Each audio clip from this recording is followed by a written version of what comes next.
بسم اللہ الرحمن الرحیم۔ السلام علیکم ورحمۃ اللہ وبرکاتہ۔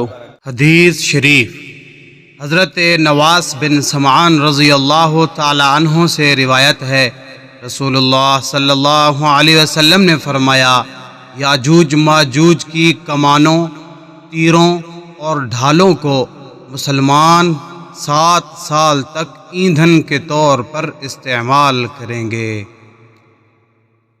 اس سے یاجوج ماجوج کے افراد کی تعداد اور ان کے اسلحہ کی مقدار کا اندازہ ہوتا ہے۔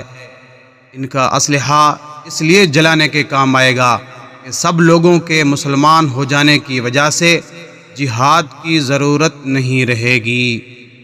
میرے معزز سامعین، صدقہ جاریہ سمجھتے ہوئے ویڈیو کو لازمی شیئر بھی کیجئے، لائک بھی کیجئے۔ جزاک اللہ خیرہ۔